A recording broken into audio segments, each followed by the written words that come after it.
മുണ്ടത്തിക്കോട് വെടിക്കെട്ടുപുര അപകടത്തിൽ ഇപ്പോൾ 7 മരണമാണ് ഔദ്യോഗികമായി സ്ഥിരീകരിക്കുന്നത്. 13 മരണമെന്ന് സംസ്ഥാന ദുരന്ത നിവാരണ അതോറിറ്റി പറയുന്നുണ്ട്. ജില്ലാ കളക്ടർ 7 പേർ മരിച്ചു എന്ന് അറിയിക്കുന്നു. ഈ ദുരന്തമുണ്ടായ മുണ്ടത്തിക്കോട് ആ വെടിക്കെട്ടുപുരയ്ക്ക് സമീപത്തൊരു കുളത്തിൽ ഇപ്പോൾ ഫയർഫോഴ്സിന്റെ സ്കൂബ സംഘം പരിശോധന നടത്തുകയാണ്. പരിക്കേറ്റവർ മെഡിക്കൽ കോളേജ് ആശുപത്രിയിൽ ചികിത്സയിലുണ്ട്. അതിൽ 5 പേരുടെ ആരോഗ്യനില ഗുരുതരമാണ്. 3 പേരുടെ നില അതീവ ഗുരുതരം എന്നാണ് അവിടെ നിന്ന് പുറത്തുവരുന്ന വിവരം. സ്ഫോടനമുണ്ടായ പൊട്ടിത്തെറിയുണ്ടായ മുണ്ടത്തിക്കോട് അവിടെ വീടുകളുടെ ജനൽ ചില്ലുകൾ ഉൾപ്പെടെ പൊട്ടിത്തെറിക്കുന്ന സാഹചര്യമുണ്ടായി. ഇപ്പോൾ സുഹൈൽ മുഹമ്മദ് വിശദാംശങ്ങളുമായി മുണ്ടത്തിക്കോട് എന്ന് ചേരുന്നുണ്ട്. സുഹൈൽ, എത്ര വലിയ പൊട്ടിത്തെറിയാണ് ഉണ്ടായത് എന്ന് നാട്ടുകാർ നേരത്തെ പറയുന്നുണ്ടായിരുന്നു. വീടുകളുടെ ജനൽ ചില്ലുകൾ പൊട്ടി തകർന്നു, സൺഷെയ്ഡ് ഉൾപ്പെടെ അടർന്നു വീഴുന്ന സാഹചര്യമുണ്ടായി. ഈ വീട്ടുകാർ എങ്ങനെയാണ് ഈ പൊട്ടിത്തെറിയുമായി ബന്ധപ്പെട്ട വിവരങ്ങൾ നൽകുന്നത്? സുഹൈൽ. ഉന്മേഷ, പ്രഥമ ദൃഷ്ട്യാ തന്നെ എത്രത്തോളം വലിയ സ്ഫോടനമാണ് ഉണ്ടായതെന്നതിന്റെ തെളിവുകളാണ് നമ്മൾ ഈ കാണുന്ന ദൃശ്യങ്ങളൊക്കെ. ഞാൻ ഈ പറഞ്ഞ അപകടം നടന്നതിന് ഒരു 150-200 മീറ്റർ അകലെയുള്ള ഒരു വീടാണ്. അതായത് അപകടം നടന്ന സ്ഥലത്ത് നിന്ന് ഏറ്റവും അടുത്ത് നിൽക്കുന്ന വീട് ഇതാണ്. ആ വീട്ടിൽ ഇത് സുബ്രഹ്മണ്യൻ ചേട്ടന്റെ വീടാണ്. സുബ്രഹ്മണ്യൻ ചേട്ടന്റെ അച്ഛൻ, ഒരു 80 വയസ്സുകാരനായ അച്ഛൻ കിടക്കുന്ന ഇടമായിരുന്നു. കിടന്നിരിക്കിയ സമയത്താണ് ഈ അപകടം ഉണ്ടായിരിക്കുന്നത്. ആ ചില്ലുകൾ നമുക്ക് കാണാം. നമ്മൾ താഴോട്ടെ ക്ലോസ് ചെയ്യാത്തതാണ്. ചെറിയ രീതിയിൽ മുറിവ് വന്ന് ബ്ലഡ് സ്റ്റെയിൻസ് താഴെയുണ്ട്. പെട്ടെന്ന് ശബ്ദം കേൾക്കുകയായിരുന്നു. ആ ശബ്ദത്തിൽ ചില്ലുകളെല്ലാം പൊട്ടിപ്പൊളിയുകയായിരുന്നു. ആ ദൃശ്യങ്ങൾ കണ്ടാൽ അറിയാം, ആ നമ്മൾ പറയുന്ന അപകടത്തിൽ നിന്ന് ഏതാണ്ട് 200 മീറ്റർ അകലെ ഇത്രത്തോളം വ്യാപ്തി ഉണ്ടാക്കിയിട്ടുണ്ടെങ്കിൽ അതൊരു വലിയ സ്ഫോടനമാണെന്ന പൊട്ടിത്തെറിയാണ് കാര്യം സംശയമില്ല. ഞാൻ മറ്റൊരു ദൃശ്യം കൂടി കാണിച്ചത് ഇത് ഇവിടുത്തെ ബാത്റൂമിന്റെ വാതിലാണ്. ഈ ഡോർ ആ സ്ഫോടനത്തിൽ തകർന്നാണ്. നമുക്കറിയുന്ന പോലെ തന്നെ പ്ലാസ്റ്റിക് ഡോറാണ്. ഇത് ഇവിടെ ക്ലിപ്പ് ചെയ്തിട്ടിരിക്കുകയാണ്. ആ ക്ലിപ്പ് ചെയ്തിട്ടിരിക്കുന്ന ഡോറ് അവിടെ തകർന്നിരിക്കുകയാണ് നമ്മൾ കാണുന്നത്. ആ ദൃശ്യങ്ങൾ വേണമെങ്കിൽ ഒന്ന് ക്ലോസ് ചെയ്ത്, അതായത് ആ ഡോർ അടച്ചിട്ട ഡോറായിരുന്നു. അത് ഈ ക്ലിപ്പിൽ നിന്ന് വേർപെട്ട് അങ്ങനെ ചെരിഞ്ഞു പോയിരിക്കുകയാണ്. അതായത് അവർ ജസ്റ്റ് ഒന്ന് മാറ്റി വെച്ചെന്ന് മാത്രമേ ഉള്ളൂ. തകർന്ന രീതിയിലായിരുന്നു ആ ഡോർ ഉണ്ടായിരുന്നത്. ഇതൊരൊറ്റ മുറിയാണ്. ഈ മുറിയിലായിരുന്നു സുബ്രഹ്മണ്യൻ ചേട്ടന്റെ അച്ഛൻ ഉണ്ടായത്. നമുക്ക് സുബ്രഹ്മണ്യൻ ചേട്ടൻ ആ സമയത്ത് അച്ഛൻ മാത്രമേ ഉണ്ടായിരുന്നു. അച്ഛൻ മാത്രമേ ഉണ്ടായിരുന്നു. ഞങ്ങൾ പുറത്തേക്ക് പോയിക്കായിരുന്നു. ഞങ്ങൾ അപ്പുറത്തെ ചേച്ചിയുടെ വീട്ടിലേക്ക് പോയിക്കായിരുന്നു. അച്ഛന് ഇപ്പൊ പ്രശ്നമൊന്നുമില്ലല്ലോ? ഇപ്പൊ പ്രശ്നമൊന്നുമില്ല, കുഴപ്പമൊന്നുമില്ല ആൾക്ക്. നിങ്ങൾ വരുമ്പോ എന്താ കണ്ടേ? വലിയ തീയ? ഞങ്ങളവിടെ വലിയ തീയ് 2-3 ബ്ലാസ്റ്റിങ് കഴിഞ്ഞു. ആ നേരത്താണ് ഞങ്ങൾ അവിടുന്ന് ഓടി വരുന്നത്. ഇപ്പൊ അച്ഛൻ മാത്രമല്ലേ ഉള്ളൂ. അത് കാരണം ഓടി വരുമ്പോ അച്ഛൻ അവിടെ ഇരിക്കായിരുന്നു. ആ ബ്ലഡും ഇതൊക്കെ കണ്ട അവിടെ കാലിൽ മുറി പറ്റിയിട്ട്. അപ്പൊ അങ്ങനെ ഞങ്ങൾ ഷോക്കിലാണ്.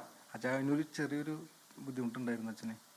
പിന്നെ അത് ഞങ്ങൾ പറഞ്ഞ് വെള്ളം കൊടുത്ത് ഇതായി ഞങ്ങള് പെങ്ങളുടെ വീട്ടിലേക്ക് കൊണ്ടുപോയി അച്ഛനെ. അത് തന്നെയാണ് ഉന്മേഷ്. അതായത് ഞാൻ ഇപ്പോൾ ഉള്ള ഈ വീട് തിരഞ്ഞെടുക്കാൻ കാരണം ഏറ്റവും അടുത്ത ഇടം ഇതാണ്. ഇതിന് കുറച്ച് ബാക്കി വീടുകൾക്ക് ഇവിടുന്ന് കുറച്ച് വിട്ടിട്ടാണ് വീടുകളുള്ളത്. അച്ഛനെ ഉടൻ തന്നെ ഇവർ ഈ അടുത്തുള്ള ബന്ധുക്കളുടെ വീട്ടിലേക്ക് മാറ്റിയിട്ടുണ്ട്. ഒപ്പം ഈ പ്രദേശത്തേക്ക് സംസാരിക്കുമ്പോൾ കുട്ടികളെയൊക്കെ അടക്കം അവർ പ്രദേശത്തുള്ള ബന്ധുക്കളുടെ വീട്ടിലേക്ക് കൊടുത്തിരിക്കുകയാണ്. ഗൃഹനാഥന്മാർ മാത്രമാണ് വീടുള്ളത്. ഇത് അടുക്കളയാണ്. അടുക്കള അടച്ചിട്ടായിരുന്നു. ഡൈനിങ് ആണ്. ഈ ഡോറും പൊളിഞ്ഞതാണ്. ഈ ഡോർ ഇതുപോലെ തന്നെ നമ്മൾ നേരത്തെ പറഞ്ഞതുപോലെ തന്നെ ക്ലിപ്പ് ചെയ്തിരുന്ന ഡോറാണ്. അതിന്റെ ശബ്ദത്തിൽ പൊട്ടിപ്പൊളിഞ്ഞാണ് ആ ഡോറ്. ആ ചില്ലുകൾ നമുക്ക് കാണാം. ഈ വീടിന്റെ 4 ഭാഗത്തുള്ള ചില്ലുകൾ, അതായത് ഈ പ്രദേശത്തൊക്കെ ഇതാണ് സ്ഥിതി. എല്ലാ വീടുകളിലും ചില്ലുകളൊക്കെ ഏറെക്കുറെ പൊളിഞ്ഞിട്ടുണ്ട്. പല വീടുകളിലും വാതിലുകൾ പൊളിഞ്ഞിട്ടുണ്ട്. ഈ വീടൊക്കെ ഇനി പഴയ സ്ഥിതിയിലേക്ക് എത്തിക്കാൻ കുറച്ച് ദിവസങ്ങൾ എടുക്കുമെന്നൊരു പ്രയാസം അവർ നമ്മോടൊക്കെ പങ്കുവെക്കുന്നുണ്ട്. ഈ വീടുകളിലെല്ലാം ഉള്ള ഇലക്ട്രോണിക് ഗാഡ്ജറ്റ്സുകളും എക്യുപ്മെന്റുകളും നശിച്ചിട്ടുണ്ട്. ചില വീടുകൾ TV നശിച്ചിട്ടുണ്ട്. പലരും ആ ഇലക്ട്രോണിക് ഗാഡ്ജറ്റ്സുകളൊന്നും ഗ്യാസൊന്നും പിന്നീട് ഓൺ ചെയ്തിട്ടില്ല. എല്ലാം ഈ നിർദ്ദേശപ്രകാരം തന്നെ ഓഫ് ചെയ്തിട്ടിരിക്കുകയാണ്. കാരണം ഇപ്പോഴും ഇവിടെ ഒരു സ്ഫോടന സാധ്യതകളുണ്ട്. അതിന്റെ മുൻകരുതലുകൾ എടുത്തിട്ടുണ്ട്. നമ്മളുടെ ക്യാമറ ദൃശ്യങ്ങൾ കാണുന്ന ഈ ഡോറൊക്കെ ഈ അപകടം എത്രത്തോളം വ്യാപ്തി ഉണ്ടാക്കുന്നതിന്റെ നേർസാക്ഷ്യമാണ്. കാരണം അടച്ചിട്ട ക്ലിപ്പ് ചെയ്ത ഉറപ്പുള്ള ഡോറാണ് 200 മീറ്റർ അകലെ ഉണ്ടായിരുന്ന സ്ഫോടനത്തിൽ ഇത്തരത്തിൽ തകർന്നിരിക്കുന്നത്. അതായത് പരിപൂർണമായി വേർപെട്ടു എന്ന് വേണമെങ്കിൽ പറയാം. മറ്റെവിടെയെങ്കിലും സമാനമായ രീതിയിൽ ഇത് പിന്നെ പുറത്തേക്കാണ്. ഈ പറഞ്ഞ പോലെ ഇത് അടുക്കള ഭാഗമാണ്. ഇവിടെയൊക്കെ ചെറിയ ചെറിയ രീതിയിൽ എവിടെയൊക്കെ ചില്ലുണ്ടോ അതൊക്കെ തകർന്നിട്ടുണ്ട്. TVയും ഗ്യാസൊക്കെ ഓഫാക്കിയിട്ടിരിക്കുകയാണ്.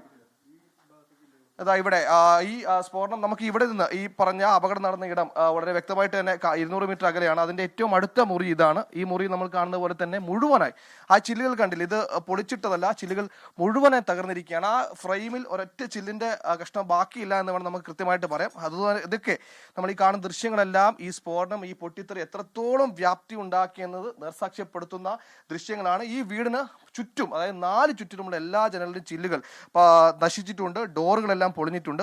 ഈ പ്രദേശത്തുള്ള എല്ലാവരും അവരുടെ ബന്ധുക്കളെയും കുട്ടികളെയും ഒക്കെ ബന്ധുവീടുകളിലേക്ക് മാറ്റിയതിനു ശേഷം ഗൃഹനാഥന്മാർ മാത്രമേ ഇവിടെ ഉള്ളൂ. നമുക്ക് ഈ വീടിന്റെ പുറത്തേക്ക് വരികയാണെങ്കിൽ ഈ പൊട്ടിത്തെറിച്ച ചില്ലുകൾ എത്രത്തോളം ആഴത്തിലേക്ക് തെറിച്ചു പോയിട്ടുണ്ടെന്ന് മനസ്സിലാക്കാൻ കഴിയും. ഉന്മേഷ്, ഈ ഫ്രെയിം അതിലുണ്ടായിരുന്നതാണ്. എനിക്ക് അതിന്റെ മുകളിലേക്ക് കാണിച്ചു കൊടുക്കാൻ തോന്നുന്നു. അതായത് ഇവിടെ ഉണ്ടായിരുന്ന ഫ്രെയിമാണ്. അത് അങ്ങനെ തന്നെ ആ പൊട്ടിത്തെറിയുടെ ശബ്ദത്തിൽ താഴേക്ക് പതിച്ചിരിക്കുകയാണ്. വീടിന്റെ 4 ഭാഗത്തും ചില്ലുകളാണുള്ളത്. ചേട്ടാ, ഇപ്പോൾ പിറകിലും ആ സൈഡിലും ഉണ്ട് അല്ലേ?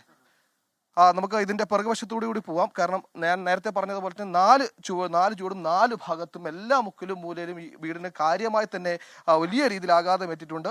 നടക്കുമ്പോൾ പോലും ശ്രദ്ധിക്കേണ്ടി വരും, അത്രത്തോളം ചില്ലാണ്. നേരത്തെ നമ്മൾ കാണിച്ച സുബ്രഹ്മണ്യൻ ചേട്ടൻ്റെ അച്ഛൻ ഉറങ്ങിയ മുറിയാണിത്. അച്ഛൻ ഇവിടെ നിന്ന് സൂം ചെയ്ത് കഴിഞ്ഞാൽ ആ കിടക്ക നമുക്ക് കാണാനാകും. അച്ഛൻ ആ കിടക്കയിൽ കിടക്കുകയായിരുന്നു. തലഭാഗമായിരുന്നു ഈ സൈഡിലുണ്ടായത്, കാൽഭാഗം ആ സൈഡിലായുണ്ടായത്. ശബ്ദത്തിൽ ഈ നൽകിയ ശേഷം ബന്ധുക്കളുടെ വീട്ടിലേക്ക് മാറ്റിയിട്ടുണ്ട്. ഈ ചില്ലുകൾ അതാണ്, ഇനി ഒന്നുമില്ല. ഈ ലാസ്റ്റ് ഫ്രെയിംസ് മാത്രം ഇങ്ങനെ ഇളക്കാൻ മാത്രമേ ഉള്ളൂ. പരിപൂർണമായി പൊട്ടിപ്പൊളിഞ്ഞിട്ടുണ്ട് എന്ന് തന്നെയാണ് നമുക്ക് ദൃശ്യങ്ങൾ വ്യക്തമാക്കുന്നത്. ഈ പറഞ്ഞ അപകടം നടന്ന ഇടത്ത് നിന്ന് നമുക്ക് പ്രവർത്തനം അവിടെ തുടരുന്നുണ്ട്. ഇവിടെ നിന്നൊരു മാക്സിമം 200 മീറ്റർ ആ അപകടം നടന്ന ഇടത്ത് നിന്ന് ഏറ്റവും അടുത്ത വീട് ഇതാണ്. ബാക്കി വീടെല്ലാം കുറച്ച് അകലെയാണ്. ആ വീട്ടിൽ ഇത്രത്തോളം നാശനഷ്ടം ഉണ്ടായിട്ടുണ്ട്. നിലവിൽ ഗ്യാസൊക്കെ ഓഫ് ആക്കിയിട്ടിരിക്കുകയല്ലേ. അങ്ങനെ എല്ലാ നിർദ്ദേശങ്ങളും പാലിക്കപ്പെട്ടിട്ടുണ്ട്. ഇനി ഇതൊരു ഉദാഹരണമാണ്, സാമ്പിൾ ആണ്. ഇതേ മാതിരി തന്നെയാണ്, ഏതാണ്ട് ഇതേ മട്ടിൽ തന്നെയാണ് മറ്റു വീടുകളും സമാനമായ രീതിയിൽ തന്നെ പൊട്ടിത്തെറികൾ ഉണ്ടായിരിക്കുന്നത്. ഇതൊരു ഓടാണ്, ഓടൊക്കെ ഇളകിയ മട്ടിലാണ്. ഇത് ആ വീടിനോട് ചേർന്നുള്ള ചെറിയ പുരയാണ്.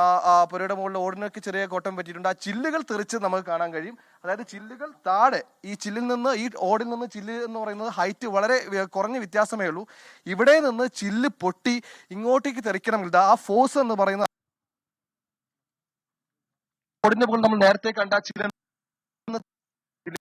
സുഹൈൽ മുഹമ്മദാണ് വിവരങ്ങൾ നൽകിക്കൊണ്ടിരിക്കുന്നത്. ഇപ്പോൾ ആ സമീപത്തെ വീടുകളിലുണ്ടായ നാശനഷ്ടങ്ങൾ സംബന്ധിച്ച് വിവരങ്ങൾ നൽകുകയായിരുന്നു സുഹൈലും. ആ വീടിന്റെ ജനൽ ചില്ലുകൾ തകർന്നിട്ടുണ്ട്. അകത്ത് ബാത്റൂമിന്റെ വാതിലടക്കം അടർന്നു വീഴുന്ന സാഹചര്യമുണ്ടായി. വലിയ പൊട്ടിത്തെറിയാണ് അവിടെ ഉണ്ടായത്. നേരത്തെ നമ്മൾ കണ്ട ചില വീടുകളുടെയൊക്കെ ജനൽ ചില്ലുകൾ തകർന്നിരുന്നു. സൺഷെയ്ഡ് അടർന്നു വീണിട്ടുണ്ട്. അത്ര വലിയ ആഘാതം ആ വീടുകൾക്ക് ഉണ്ടായിട്ടുണ്ട് ആ പൊട്ടിത്തെറിയുടെ പശ്ചാത്തലത്തിൽ.